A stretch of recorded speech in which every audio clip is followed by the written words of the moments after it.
línea el diputado nacional Eduardo Tonioli, a quien saludamos desde Solplay. Diputado Pablo Benito Ferpasante, ¿cómo le va? ¿Cómo andan? Muy bien. Buenas tardes a la audiencia. Bueno, el intendente que es de Unidos, aquí en Santa Fe, tiene muchas ganas de que vuelva el fondo compensador, ¿no? Y dice, bueno, hay que aumentar lo que sale en AMBA y vamos a pagar menos. ¿Esto es posible? ¿Ustedes quieren dar la discusión o quién no quiere dar la discusión en el Congreso? Bueno, a ver, Milei sí efectivamente eliminó el fondo compensador de transporte del interior a través de un DNU dictado en abril. Ya en realidad había anunciado en febrero el vocero presidencial Adorni que esto iba a ser parte de la política en materia de transporte del gobierno nacional, y ya desde diciembre dejaron de mandar fondos al interior, ¿no? Lo que siempre decimos es que los argentinos, todos, incluidos los santafesinos, cada vez que cargamos nafta, cada vez que tomamos un taxi, nos subimos a un colectivo o compramos un yogur que tiene incorporado, ¿no es cierto?, entre sus costos el flete, estamos pagando el impuesto a los combustibles líquidos con el que se solventan los subsidios. Ahora, lo pagamos todos los argentinos, pero los subsidios están yendo todos, el 100% al AMBA. Entonces Claro. nosotros creemos que hay que dar esta discusión y revertir esa decisión que tomó el gobierno de Milei. ¿Siempre fue el reparto desigual? Sí, ha pasado por distintas etapas, algunos más desigual, algunos más igualitaria entre el interior y el AMBA. Ahora, en este momento estamos en una situación que es inédita, que es el 0% va al interior del país, el 100% va al AMBA, y creemos que hay que dar esa discusión, ¿no? Esa discusión, a ver, hoy decía Pablo en el comentario inicial, decía algo así como, ¿a quién le puede sorprender? Digo, yo hace un rato hablaba fuera de aire con un empresario en transporte. Digo, pero Milei dijo, muchachos, subsidios no va a haber. Entonces digo, ni el más aventurado de los empresarios, ni el más positivo hubiera pensado que si el presidente está diciendo que se van a cortar los subsidios, el régimen que tiene, digo, de ganar guita el empresario, que es a través de, en este caso, la inversión en el sistema de transportes, iba a tener un poquito de inyección de dinero. ¿Qué pasa con el usuario? Digo, ¿alcanza hoy decirle a la gente cada vez que vienen estas discusiones, diputado? No, pero políticamente no se quiere discutir, pero ya sabíamos que había un presidente que venía a cortar los subsidios. Digo, si el presidente dijo, ¿de quién depende ahora que se le pueda, entre comillas, torcer la mano o torcer la voluntad o no? Sí, primero aclarar, no hay lugar en el mundo donde el transporte no funcione en base a aportes estatales, el transporte Sí, público de hay pasajeros. en África. Bueno, claro. Bueno, verdad. Bueno, pero sí, no hay claro. transporte público, no hay Claro. transporte público. No, hay, transporte pero, privado, ¿no? pero de esa manera, ¿viste? Como lo vemos en la película, que lo va a decir, che, voy para allá, vamos. Usted porque todo. es un hombre de mundo, pero bueno. Sí, no, pero Sí, no. sí. Después hay algunas experiencias de Sí. transporte turístico muy puntuales, recorridos muy Sí. cortos, donde el turista va, paga, y se puede decir que el transporte se sostiene solventando entre todos los usuarios los gastos de sostenimiento del servicio más la ganancia empresaria. Son casos muy especiales de experiencias muy puntuales. En el mundo, de los países menos desarrollados, más desarrollados, los países capitalistas centrales, los países socialistas, el que se te ocurra, el Estado pone recursos para solventar un servicio cuyos costos operativos son altísimos. Ujú. Sea transporte en colectivo, sea transporte ferroviario, el que sea. Dicho esto, es mentira que Milei eliminó los subsidios de transporte, Claro. los redujo al AMBA. Claro, es verdad. Incluso la discusión que hace esto más absurdo. Lo redujo al AMBA. ¿Por qué lo redujo al AMBA? Bueno, a ver, lo primero que se me ocurre es porque se le prende fuego el AMBA si Claro. le pone a 1.200 pesos, como pretenden que los rosarinos, los santafesinos, los cordobeses paguemos el transporte urbano. Ni hablemos del interurbano, que es todo un tema también en esta provincia. Hoy hicimos una conferencia de prensa acá en Santa Fe con Lucila de Ponte y Leandro Busato. Estaba Rodrigo Alviso, concejal de Santo Tomé, y estaba Silvina Piani de Recreo. Me decían, de Santa Fe a Santo Tomé, es decir, acá nomás, 1.100 pesos. Hoy, de Santa Fe a Recreo, a 20 kilómetros, casi 2.000 pesos. Es insostenible esto, y lo que dijimos en febrero, cuando fuimos a la justicia, en la Justicia Federal de Rosario, que todavía no nos dio bolilla, con un amparo para frenar esta eliminación de los subsidios al interior. Lo que dijimos que lo primero que iba a pasar con esta eliminación del subsidio es que los gobiernos municipales con el urbano y los provinciales con el interurbano iban a hacerla más fácil, que es aumentar el boleto. Una vez aumentado el boleto, otra consecuencia de este retiro de subsidios era que las empresas iban a sacar unidades de la calle y de la ruta. También está pasando, lo perciben los santafesinos, los rosarinos, lo perciben los habitantes de la provincia cuando ven que los colectivos vienen con cada vez más espaciados y por lo tanto vienen más llenos. Y el tercer efecto de esto, que nace de la conjunción de esos dos primeros, que es la caída de usuarios. Claro. Cada vez que hay una crisis de esta característica, el usuario se baja el transporte. Algunos, porque en el caso del urbano, decide empezar a caminar más, otro porque deja de laburar, porque también en un escenario recesivo hay más desocupación, entonces deja de trasladarse, y algunos porque el que puede dice, bueno, me voy a comprar una motito, o compartimos entre 4 el auto, o me voy al transporte ilegal, ¿no? A Remitrucho, a las aplicaciones, etcétera, porque digo, no me queda otra y tengo que llegar como sea al laburo. Y eso es un problema, no solo para el usuario, sino también para cualquier sistema de transporte, y vamos camino a la quiebra de todos los sistemas de transporte.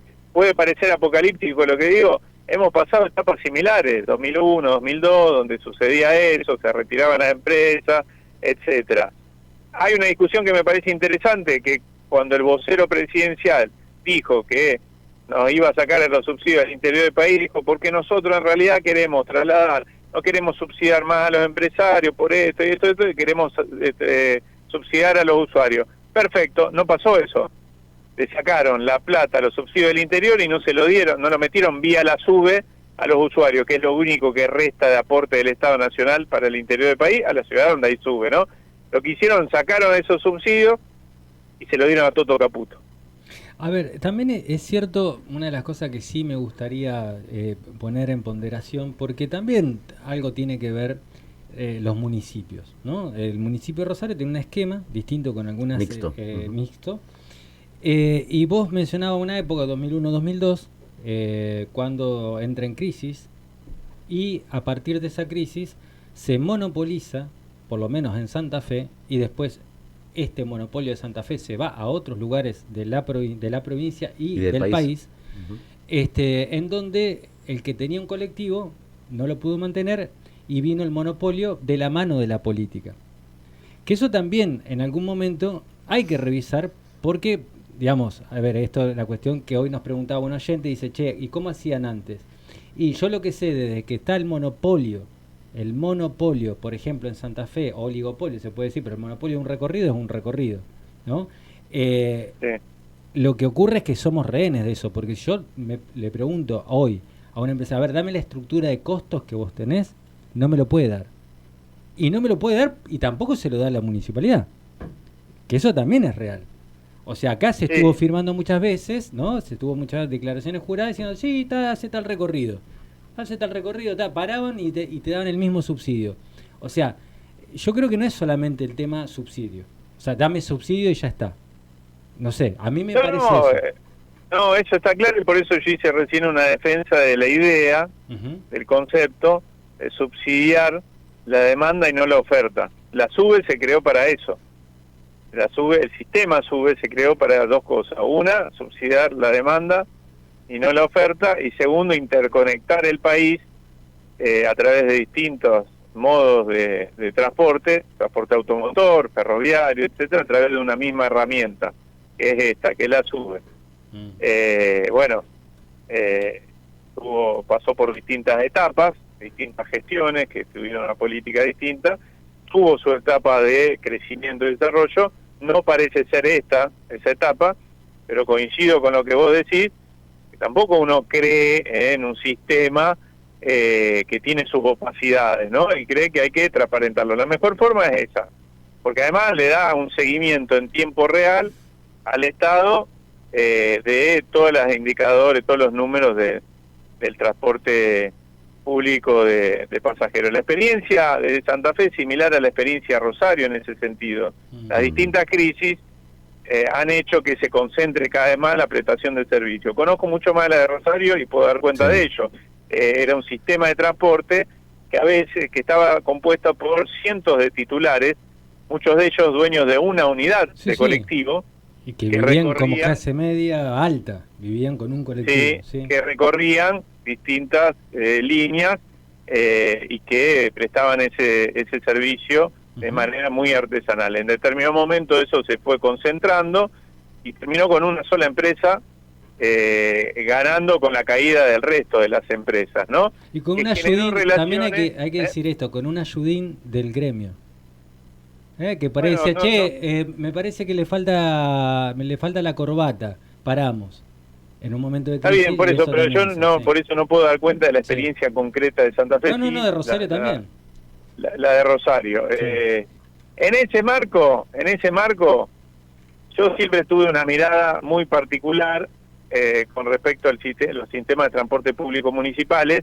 Las cuestiones de transporte y movilidad, no todas, no todos los servicios, pero sí los servicios de movilidad y de transporte deberían estar, por definición, en manos de un municipio, por un montón de razones que es muy largo de explicar. Ahora, no sería lo más saludable que esto se produzca, una eventual municipalización, producto de la caída de las empresas y en una etapa de crisis. Estamos hablando de cuando tenemos un sistema con salud, que en pleno desarrollo, etcétera, etcétera. Pero bueno, nos fuimos un poco por la rama. Sí, retomo lo que escuchaba al principio que ustedes estaban diciendo con respecto a Santa Fe. Y agrego lo de Rosario, porque los dos intendentes, Poletti y Hapkin, fueron el 4 de junio al Congreso de la Nación, a la Cámara de Diputados, los recibimos con diputados de distintas bancadas, se llevaron un compromiso de que la Cámara y en particular la Comisión de Transporte iba a trabajar tanto el proyecto que ellos llevaron como otros proyectos que tenemos algunos diputados y diputadas presentados para recuperar ese fondo compensador, y al día siguiente se realizó una reunión de la Comisión de Transporte presidida por Pamela Verazay, que es de la Unión Cívica Radical, y lamentablemente fue la última. Nosotros de esa reunión también los diputados nos fuimos con el compromiso que se iba a volver a llamar ya para dictaminar. Y resulta que el señor de Loredo arregló con Martín Menem mandar al freezer este tema, como el tema del Fondo de Incentivo Docente, como el tema del Fondo para las Universidades, como otros temas sensibles, para no importunar la política del gobierno nacional en la materia. Y eso es lo que estamos reclamando hoy, que el Congreso se aboque nuevamente, que se reabra la Comisión de Transporte, se aboque a esto y que podamos avanzar con una definición, ¿no? Porque, sí tengo para decir que en tanto Hapkin como Poletti y mucho más Puyaro, que ni siquiera tuvo el gesto ese de reclamar al Congreso y menos al Ejecutivo Nacional, la verdad que les falta un poco de sangre para pedir estas cosas, porque hicieron ese gesto de ir a diputados, no hicieron más nada, y con muchos de esos diputados que están frenando esto, ellos tienen relación política porque son de su sector o de su frente, ¿no? Sí, ocurre que si no el 4 de agosto todos los intendentes van a ir literalmente al pedo, digo. ¿A qué van a ir? No, pero aparte también hay una cosa que es real. Si vos agarras cualquier punto de lo del Pacto de Mayo, en cualquiera entra la cuestión de que tiene que garantizarse la movilidad del pueblo, ¿no? O sea, en cualquiera, el federalismo, además, cualquiera, en cualquiera lo meten, en cualquiera de ese zaraza. Sacando el pacto sí, coloca, el problema ¿no? que el sentido último del Pacto de Mayo tiene que ver con la parte del articulado, de los puntos, de decálogo, que habla del ajuste fiscal, donde entra donde cae en la bolsa los subsidios al transporte. Lo que no se entiende, o sí se entiende, o se entiende demasiado por parte del gobierno nacional, es que cuando vos destruís el transporte público de una ciudad, de una región, de una provincia, afectás directamente la actividad económica. Ni hablar la actividad educativa, etcétera, pero digo, la actividad económica, lo primero que se cae en una ciudad, cuando se cae el transporte público, es la actividad de los centros comerciales. El casco histórico, de los centros comerciales barriales, es lo primero que se cae, porque viven del funcionamiento del transporte público. Después la actividad industrial en general, y después se cae todo, digo, hace a la vida económica, social, cultural, educativa de una ciudad y de una región. Sin movilidad no hay posibilidad de vida en sociedad. Entonces, yo no estoy exagerando cuando digo que vamos camino a la crisis y a la quiebra de estas empresas, ¿no? Gracias, Eduardo. Gracias, Eduardo. No, gracias a ustedes. Les mando un abrazo muy grande. Bueno, igualmente. El diputado nacional Eduardo Tonioli: si el gobierno nacional sigue con esta política, el transporte público de pasajeros del interior va derecho a la quiebra.